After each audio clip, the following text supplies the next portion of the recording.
కాకినాడ జిల్లా పెద్దాపురంలో ట్యాబ్ల పంపిణీ కార్యక్రమం నిర్వహించారు. ఈ కార్యక్రమానికి ముఖ్య అతిథిగా MLA Nimmakayala Chinarajappa, DCCB chairman Tummala బాబు హాజరై 43 మంది సీఆర్పీలకు ట్యాబ్లు పంపిణీ చేశారు. మహిళలు ఆర్థికంగా ఎదిగేందుకు డ్వాక్రా సంఘాలు దోహదపడుతున్నాయని నిమ్మకాయల చినరాజప్ప అన్నారు.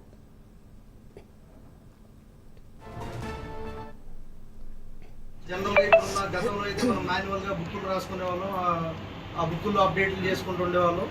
సో ఇప్పుడు ప్రజెంట్ ఉన్న సిచ్యువేషన్లో అంతా ఆన్లైన్ అవటం, అప్డేట్ అవటంతో మనకి ప్రతి వరకు కూడా ఆన్లైన్లో చేయడం జరుగుతుంది.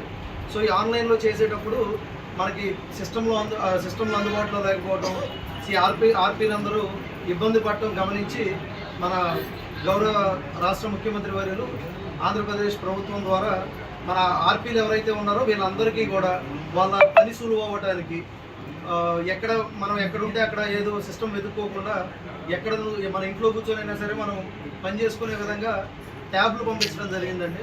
సో ఈ మన పని ఏదైతే రోజు మనం చేస్తున్నామో అది సులభతరంగా చేసుకోవడానికి ఈ ట్యాబ్లు అనేవి ఇవ్వడం జరిగింది. సో ఈ ట్యాబ్లు ఏవైతే మనకి ఆర్పీలకి ఒక 42 మంది ఆర్పీలు ఉన్నారు, వీళ్ళందరికీ కూడా ట్యాబ్లు ఇవ్వడం జరిగింది. సో ఇప్పుడు అవి ఎవరైతే ఆర్పీలు ఉన్నారో వీళ్ళందరికీ కూడా గౌరవ ఎమ్మెల్యే గారి చేతుల మీదుగా, అట్లాగే డీసీసీబీ చైర్మన్ గారి చేతుల మీదుగా మీ అందరికీ కూడా ఇప్పుడు